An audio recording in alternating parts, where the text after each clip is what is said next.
Warm greetings. Welcome everyone to the first edition of SDG Action Conclave 2020. We are conducting today's session focusing on Sustainable Development Goal 13, that is climate change. Before we begin the discussion, let me tell you a bit about Youth Forum. Youth Forum is a project under Alex Society, and our team consists of inspired young students and professionals who are solely interested in creating positive social impact by conducting research and on policy issues, writing thought provoking and insightful blogs, designing creative social campaigns, organizing life changing events, and interviewing leaders and change makers. As it is correctly said that the youth are not only leaders of tomorrow, but also partners of today. So we at Youth Forum are a team of creative and encouraging individuals with a shared mission to change the world. So, through the first edition of SDG Action Conclave, we wish to bring together the change makers and the leaders from around the globe under the hashtag Act4SDGs campaign, Week of the United Nations.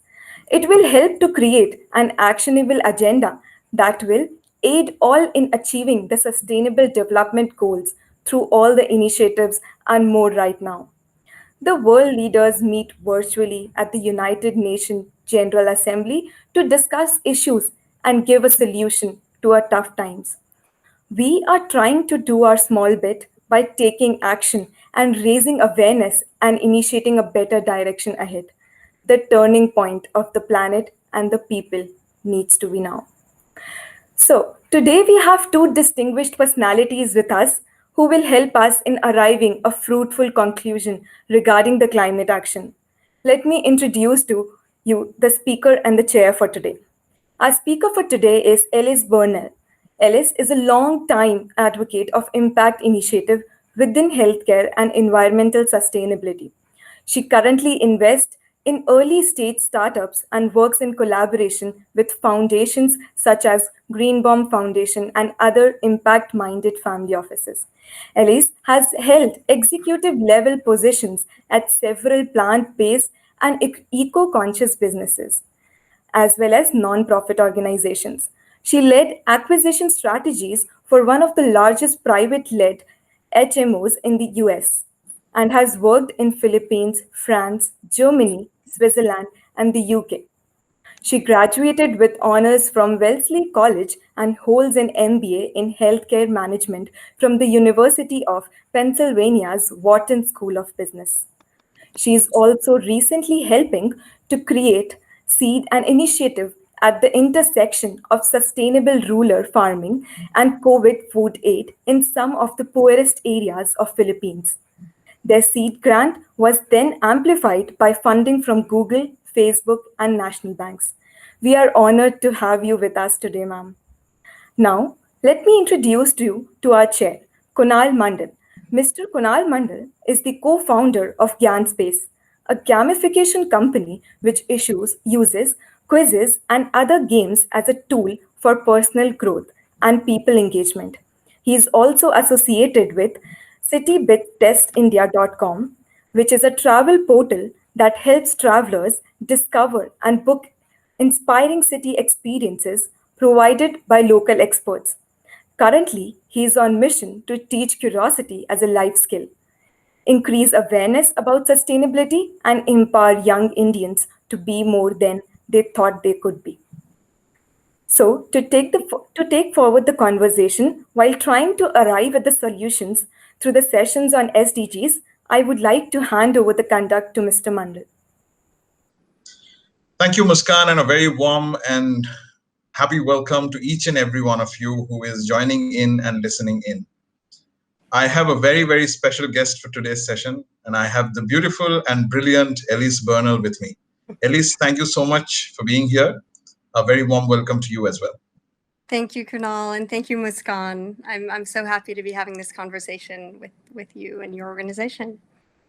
Pleasure is all ours, Elise. And before we go into our focus goal and goal 13, the question that I have for you is, you are into impact financing, and that's such a diverse and important field.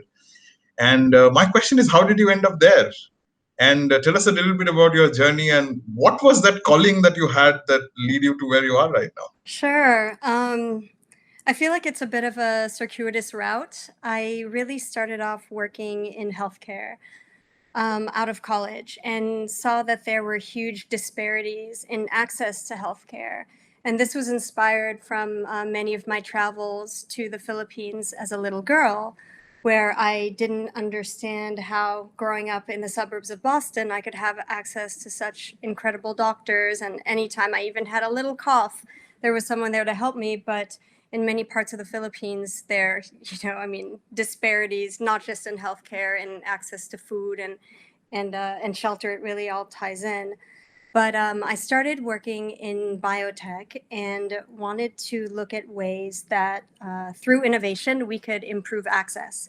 So this involved even helping hospitals such as Cedars-Sinai set up remote treatment, detection and treatment facilities for women's cancers. So we would set up in the middle of the jungle sometimes these care centers. But the problem back then was that we didn't have the bandwidth to even send the images back. So this was, in the like the early 2000s. So we'd have to meet with aerospace groups such as Northrop Grumman to even get them to send up the satellites to enable us to send images back to Cedars-Sinai and treat these women.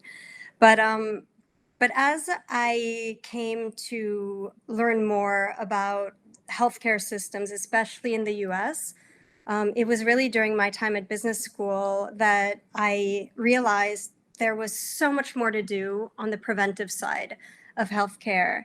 And as I learned more about factory farming and the toll that it was taking on the planet, and even the toll that eating unhealthily was taking on our health, I really wanted to shift gears. So I started looking at ways to support sustainable food initiatives. It was a tough journey because back then there wasn't such a thing as impact investing, or it wasn't as prominent as it's become today. We still have a ways to go. So I had a journey whereby I had worked in asset management and thought, oh, I'll earn to give. And that's one route, but I feel like now we really need to do a lot more within industry and within systems to change the direction in which we're headed. I'll just leave it at that for now, but that's more or less where I got to where I am today, investing on behalf of a family office and a foundation in early stage projects around food and health. Wow, from the source of food that is jungle to the actual table, that's quite a bit of journey that you have done. So we have a varied young audience there, consisting of young entrepreneurs, professionals, students, and one question that comes at this point to me is, how do you define success in career? What would you, how would you define it for them? Well, the way that I see success is the ability, one, to create ripple effects that could then be amplified to improve systemic, to foster in systemic change. So I guess it's a bit of a sweeping goal, but to put the mechanisms in place so we can have systemic shifts towards better systems. And so when I think of my career, I think the success comes not just from the outcomes that could be derived from my work during my lifetime, but if I can help to plant seeds of inspiration or to help others understand the access that they can have and the support that they can get for their projects, then that's success. That's success to me. Wow, ripple effects for change. That's very well put.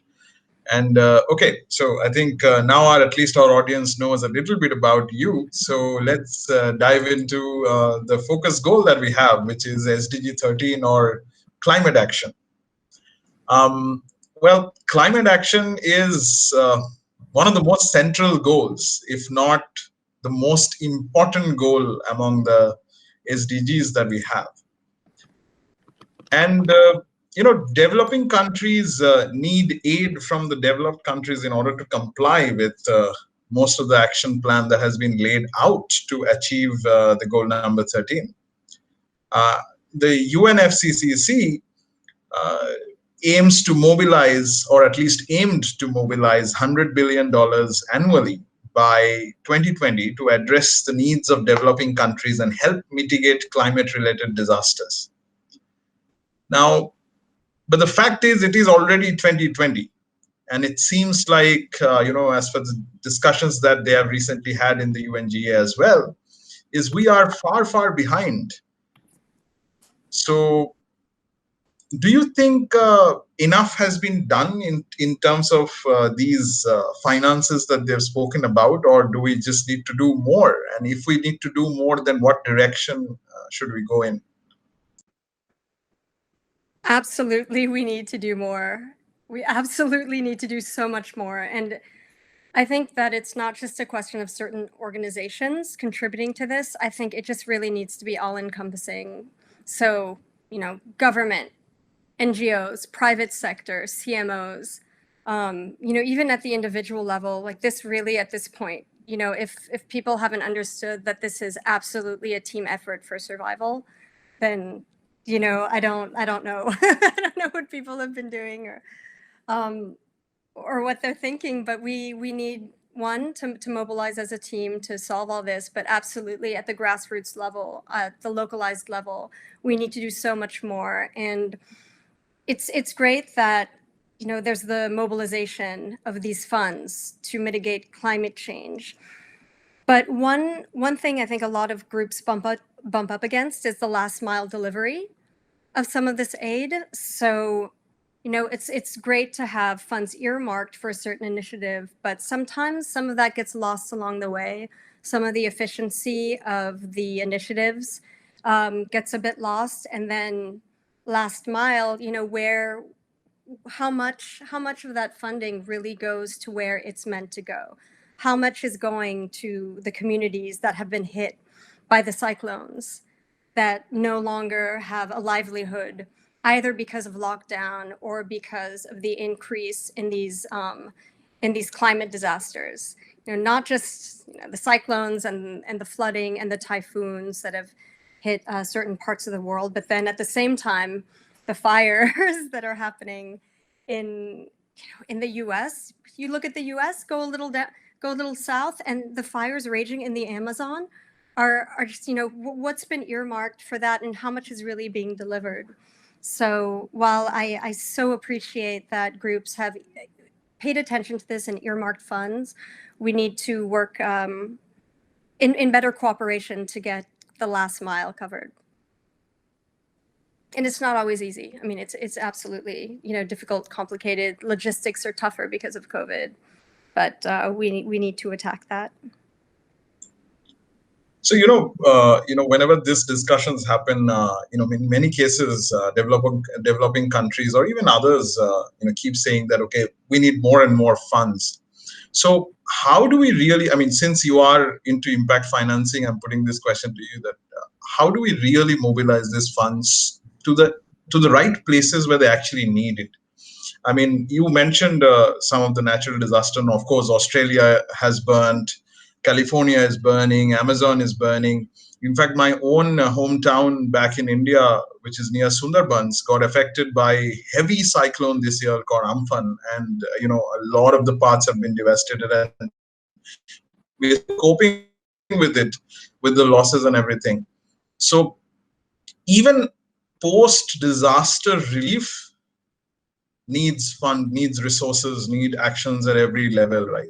So what are some of the ways would you say that the financing models can be reinvented, or some other suggestions that you have, the way we can probably take the fund to where it actually needs the most? Sure. And Kunal, I'm so sorry to hear about, your family being affected by Amphan. That was just heartbreaking. devastating, and I really specifically have fun in mind when I'm thinking of ways to address this. And my family was in the Philippines in the aftermath of Typhoon Haiyan. So I think that there are amazing opportunities for shared learnings and shared resources around this from different areas that are hit. But in terms of different financing models, that's, we see some groups that are able to engage, for example, in venture philanthropy and are able to deploy capital to initiatives and supply non-dilutive capital to these initiatives. But then our goal in seeding some of these groups is to then have others step in as well and amplify the funding that groups like ours have provided. So again, having then, we'll say like a Google and Facebook jump on and provide additional funding is fantastic. Having banks jump on as well is great. But I think that along the entire spectrum of financing vehicles, we need to have a lot more. So including debt vehicles for this. Definitely microloans are part of that. But when my grand vision would be that there be so many vehicles that are have an ability to invest, or we'll say deploy to these initiatives, that we could get check sizes a la 100 million ticket sizes from some of the pension funds that are very ESG minded. Like the Nordics are very ESG minded, their pension funds, and we're talking massive budgets here. For those types of initiatives to become investable at that magnitude, there does need to be some seeding and additional cooperation from other financiers to get it to that size.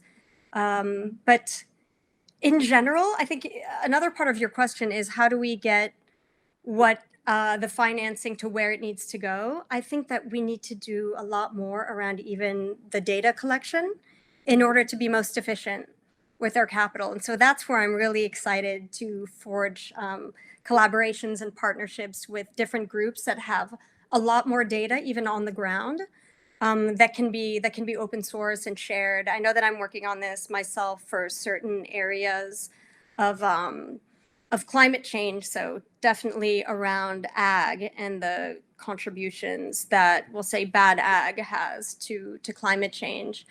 But at the localized level, it's really helpful. And then in addition to that, all the groups that have access to satellites and can see kind of shifting systems, can see where there are methane emissions. There's so much that can be done. And I haven't even touched upon everything that can be done underwater as well, but we're looking at that too.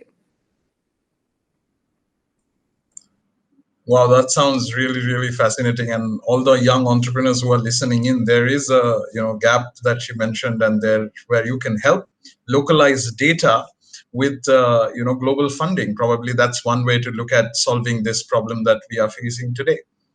I would also, Elise, if it's okay, I'd like to add, for those that are kind of exploring different career paths.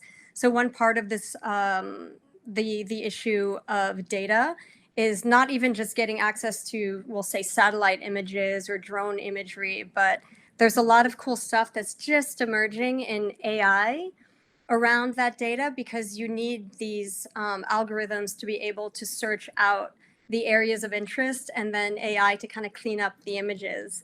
So if anybody's excited about AI, that's definitely one really cool and very impactful application.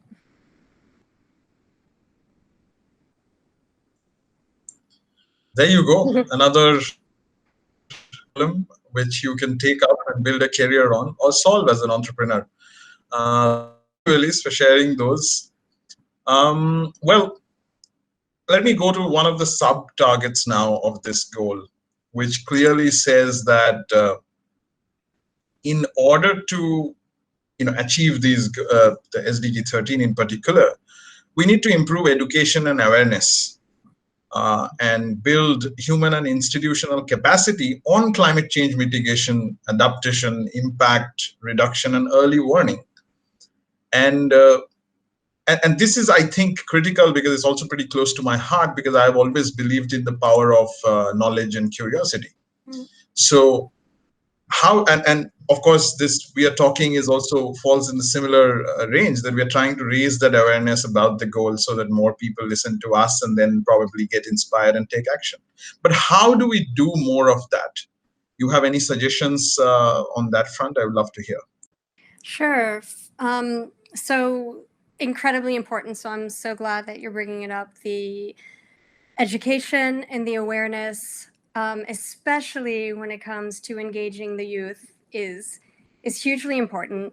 Some of the ways, just personally, or my family's been involved, is helping universities with their curricula around conservation, and even, not just the subject at large, but even discussing the ways in which their careers in biotech can be applied to this. So I'm very interested, for example, in cellular agriculture as a way to replace confined animal farming, which is a huge driver of pollution and emissions and is growing exponentially in some parts of Asia. And so there are a lot of institutions that have regenerative medicine centers. I'd love to spread the word about the careers in cellular agriculture. There are a lot of these startups, for example, Memphis Meats. There are several in Europe, like Shiok is making cellular fish in Singapore.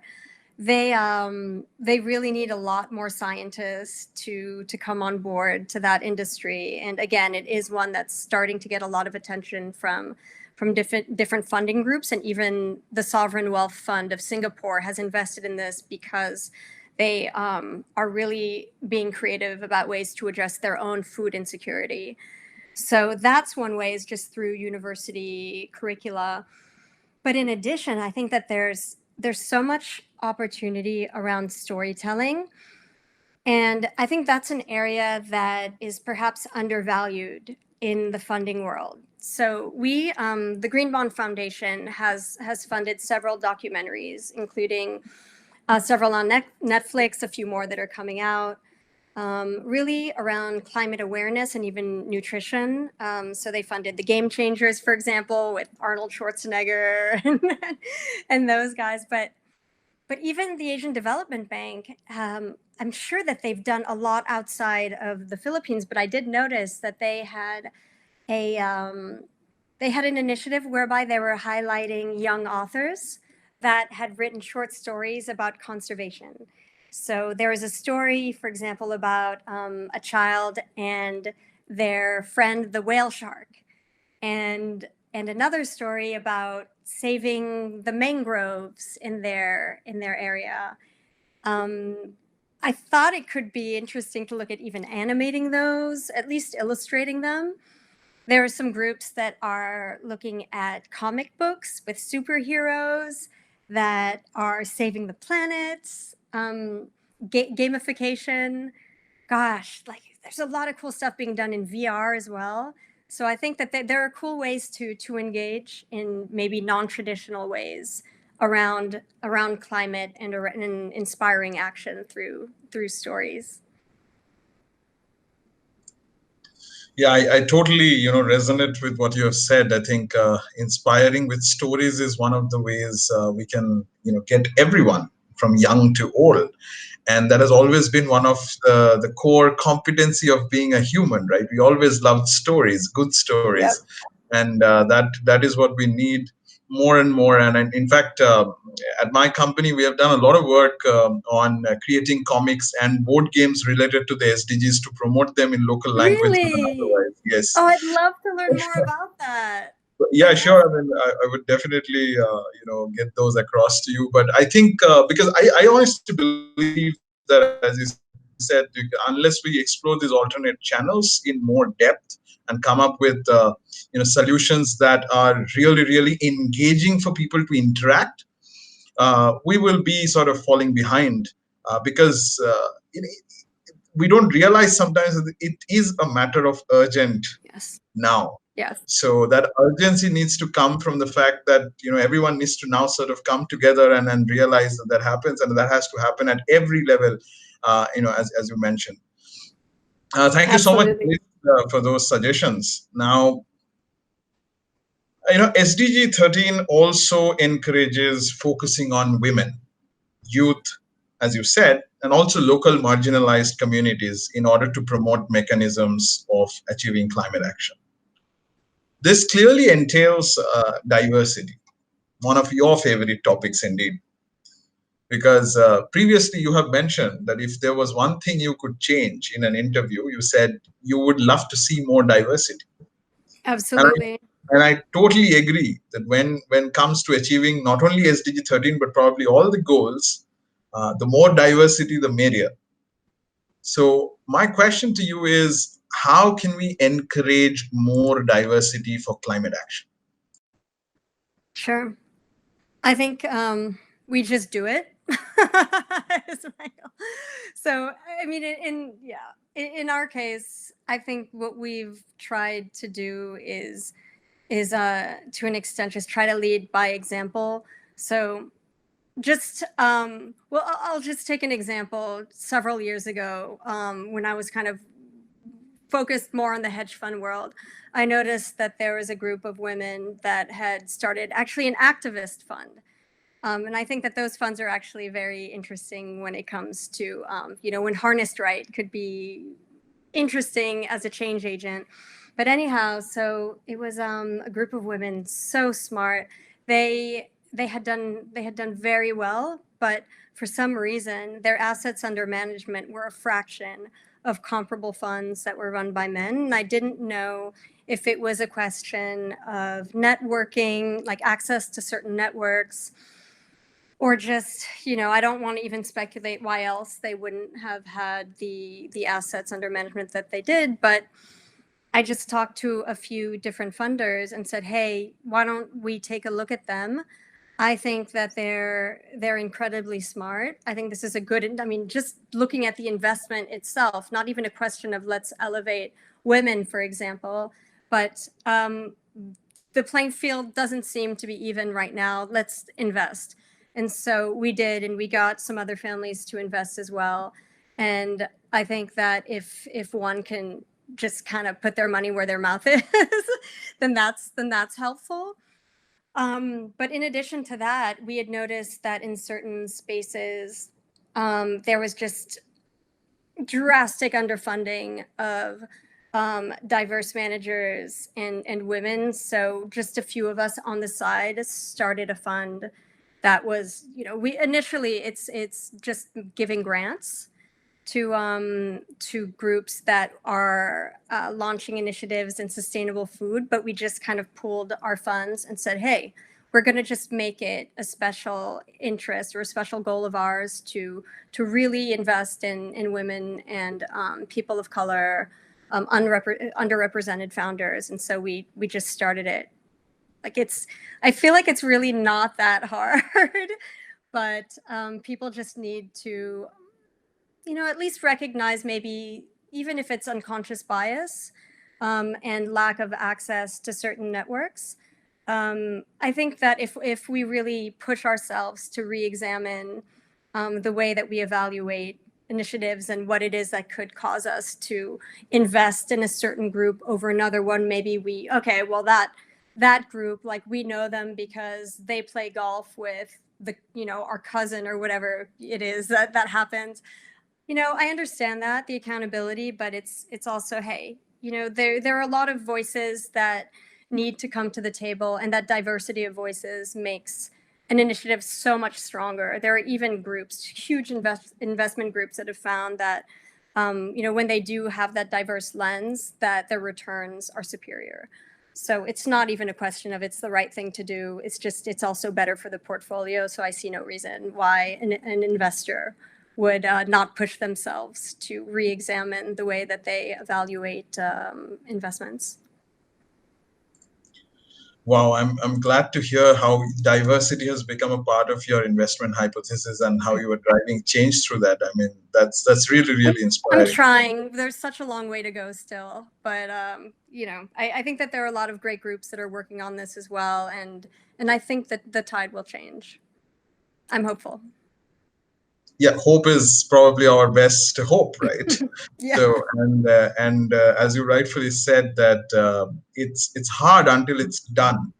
So, since you have already sort of taken that first step towards it, I hope that that inspires more and more investors out there to take that step as well. Absolutely.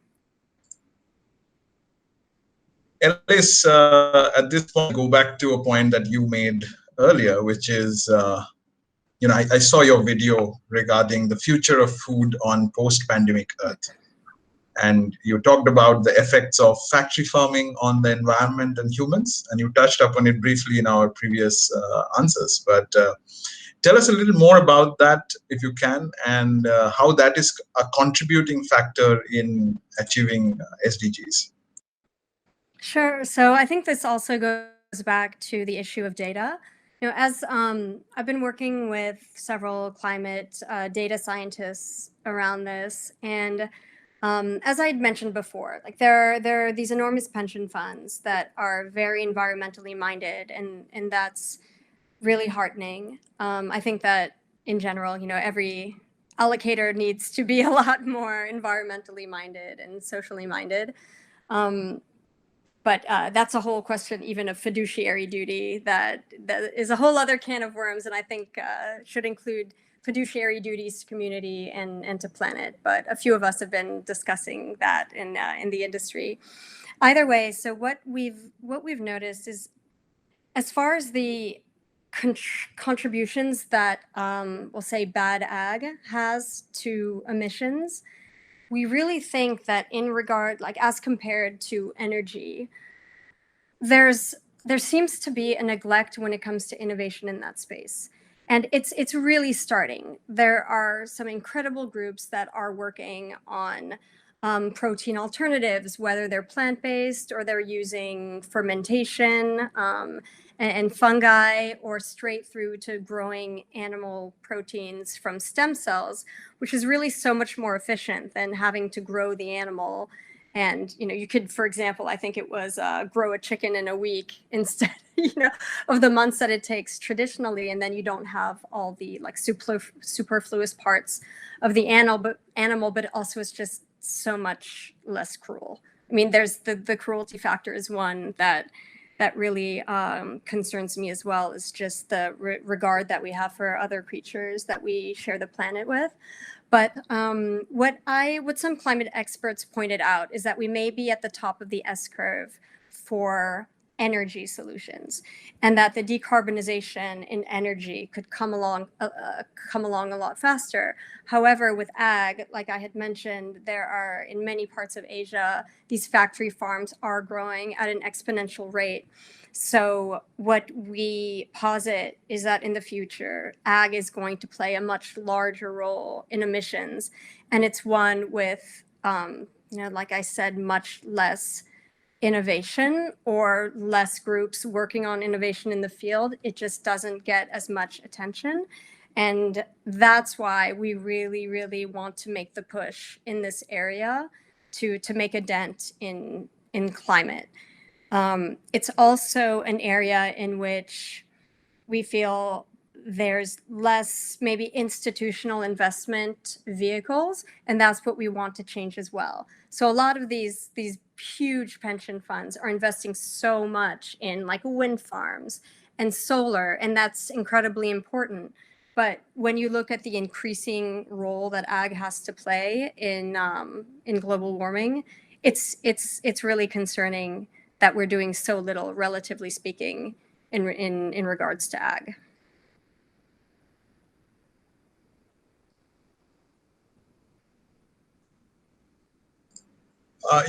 Interestingly, I spoke to Naveen Jain, who is the CEO of Biome, in one of our previous conversations, and he mentioned that if you look at the freshwater problem, it's actually not a freshwater problem. It's an agriculture problem, because now you can, sort of go into this stem cell therapy and so many other things to create these alternate ways to grow food. That is the way we just save water. So it's no more a water problem; it's an agriculture problem. And I Completely, totally yeah. agree how you say that. look at how big and how important agriculture as a crisis is. And I hope that all the allocators that you mentioned, focus on this, and probably more and more people realize this. But at this point, I'm just putting this casually putting this question forward to you: is that do we have a need to educate these allocators? I mean, sometimes I just feel that people who are at that position to make the right decisions don't always make it. Completely. There's completely so much room for education, and even for different ways of presenting data. Because I think that it's one thing for us to be in meetings together and to say, okay, well, we've allocated to this group, or we've invested in, say, this protein alternative because it uses like 97% less land, like 93% less water.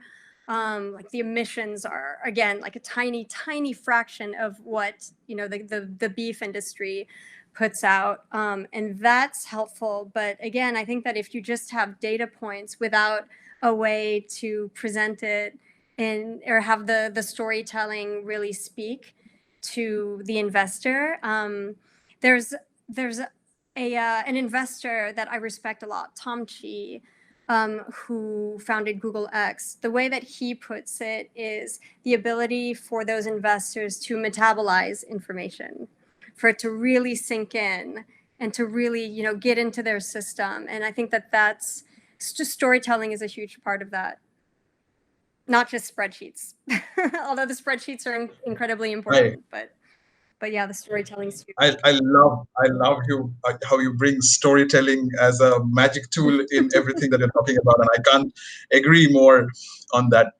Well, since we were talking about decision makers, I will come to another puzzle of decision making. That is,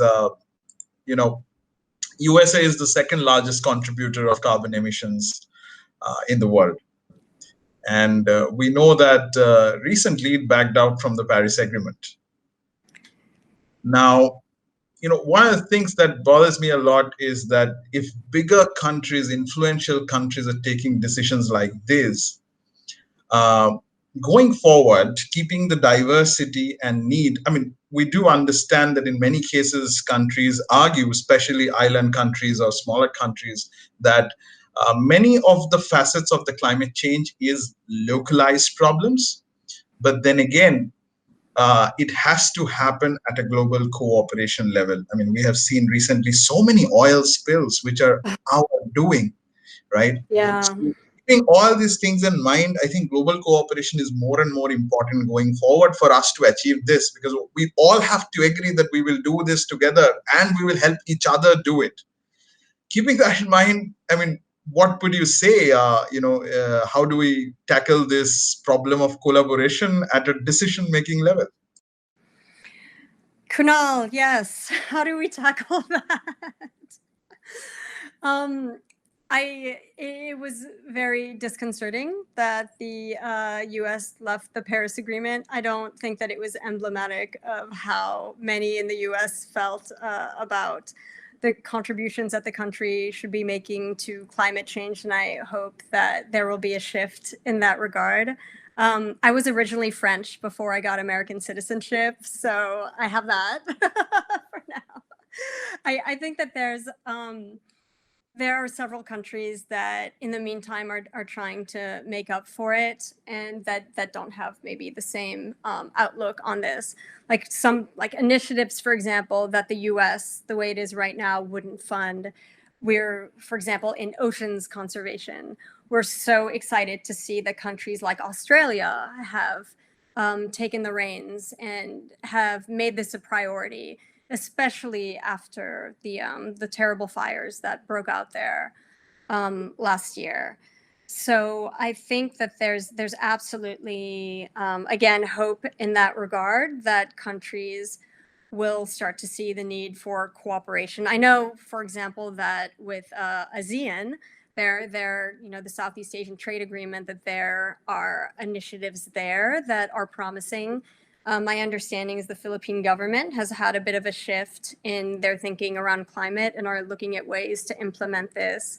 But again, the cooperation between countries and even the shared learnings between different groups, for example, low-lying coastal nations.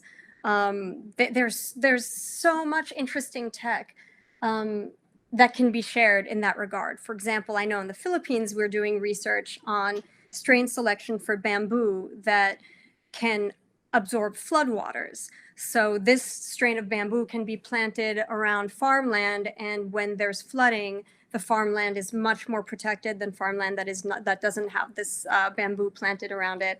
I would love for there to be a forum to share that type of research. And there's so much research in India too around bamboo. And so much there. And I know that there are already, at least in academic circles, some collaboration there, but I think that it does need to, like, not only do you have to have the shared learnings, but you have to have the champions in those countries actually implementing this. So even, I don't know if it was research that originated from India, but there was even a strain of bamboo that was resistant to fires. And I had brought this up during conversations with groups in California that were looking at ways to combat the terrible wildfires there. We need to be doing a lot more of that. At the country level, it really is a question of having policymakers that care. So I'm fingers crossed, hoping for shifts in that regards among certain nations, but we will see. In the meantime, I think that some of the smaller groups that are very dedicated and passionate are doing a lot. So at least we're doing what we can in the meantime. To me, it seems like the future belongs to those League of Extraordinary Solutionists. If we just bring them together, they can probably solve more problems than the world leaders today.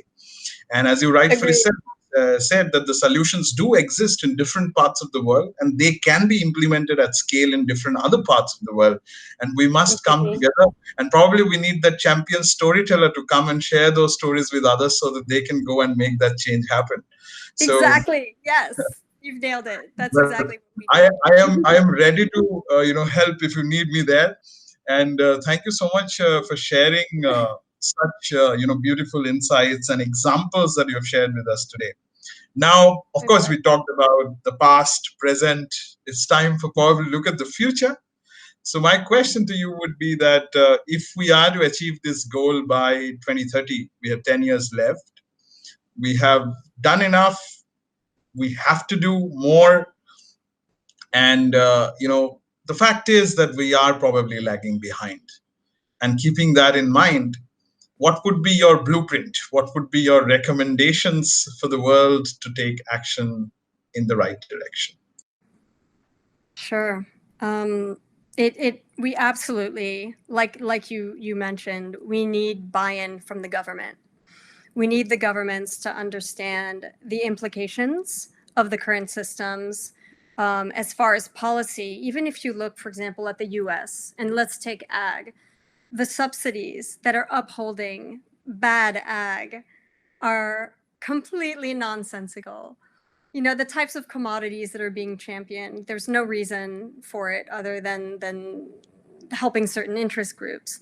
And I think that there's ways in which governments working alongside some of these grassroots organizations or working with the innovators in tech can help shift communities towards these better systems. But the policy absolutely has to change. We should be subsidizing good ag. So we'll say, whole food, plant-based. I understand that, animals are a part of healthy soil, but I think fundamental shifts in policy and subsidies is going to be a huge driver of this, and the power of that can't be overlooked.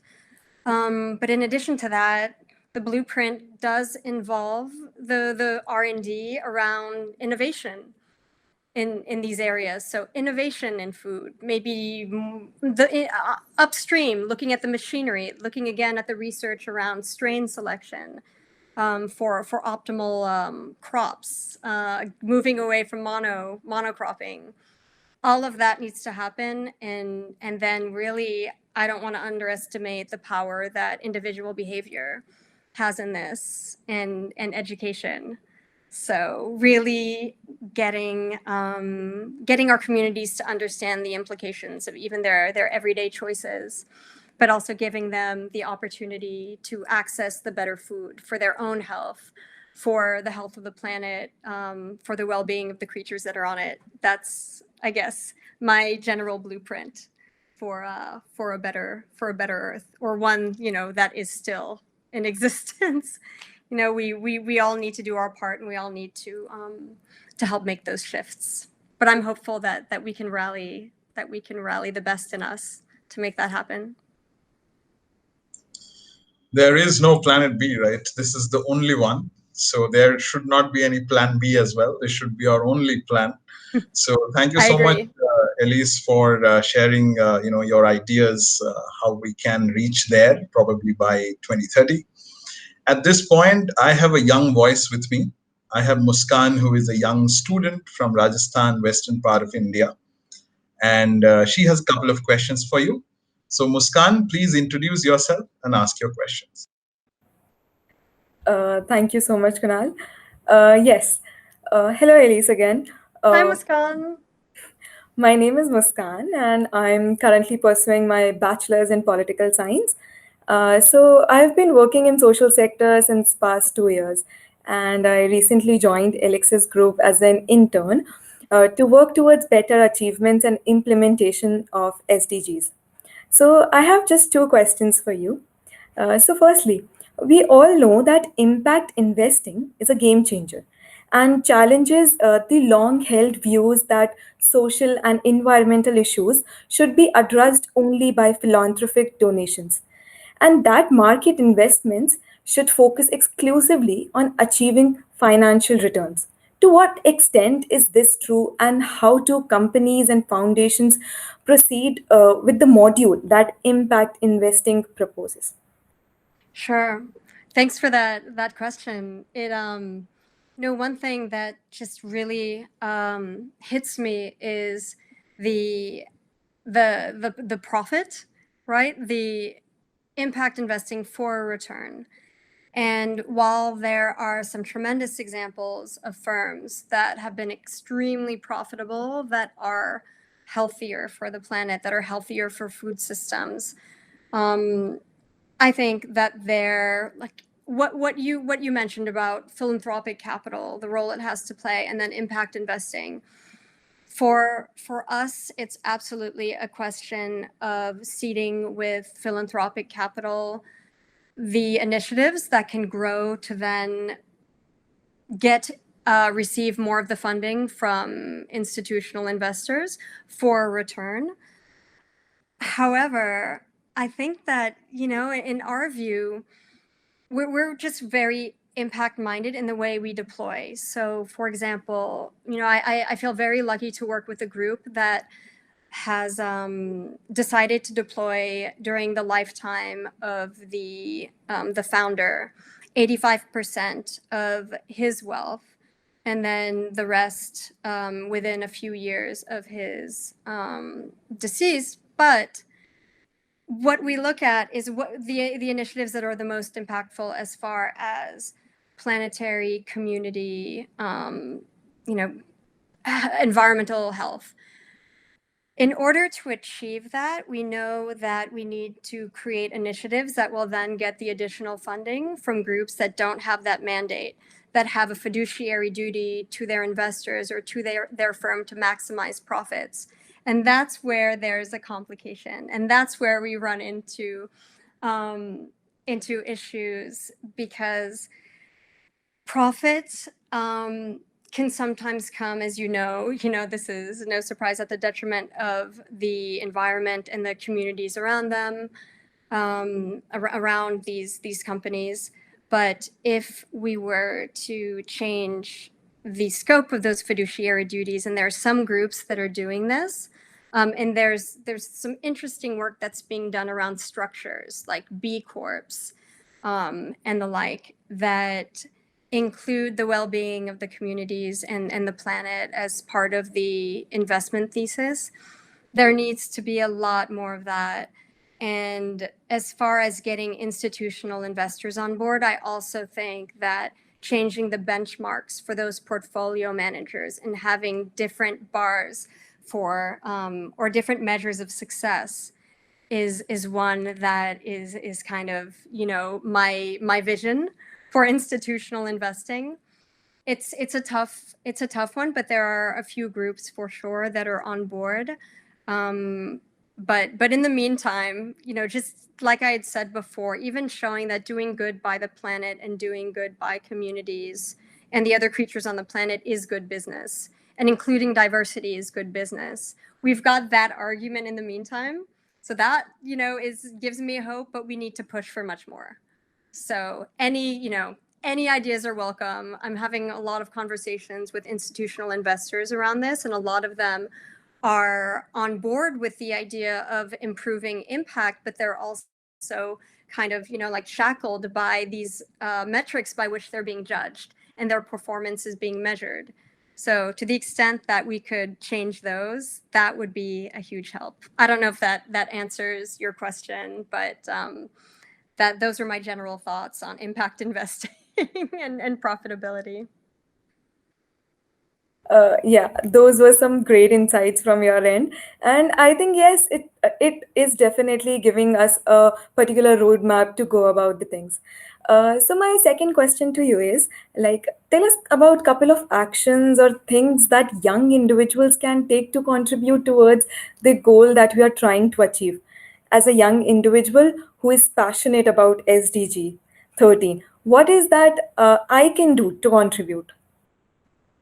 Oh, well, I'm so glad you asked. And I have so many ideas, but I'll try to limit, going to be mindful of your time. Well, I think that even just, you know, it seems you know a lot about this area, but I'd love for young people to educate themselves more around the contributions that their individual actions make to climate.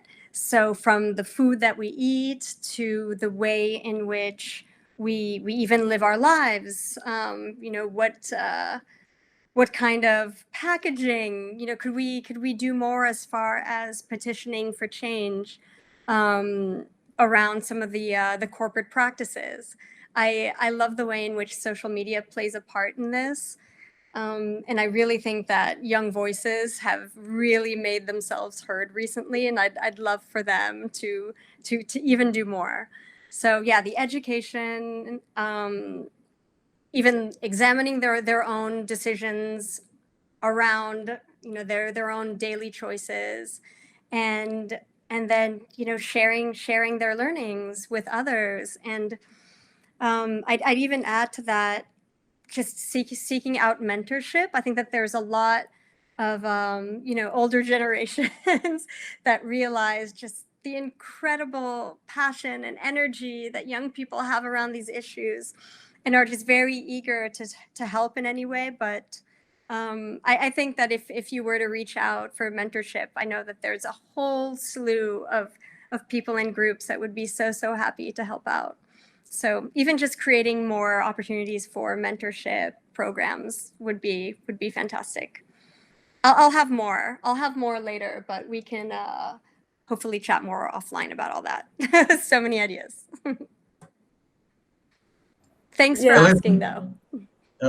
At least we do have time. So if you want to add more, please feel free. The platform is yours. Okay, well, I'll just take it here. And then I know you have some other questions, Muskan.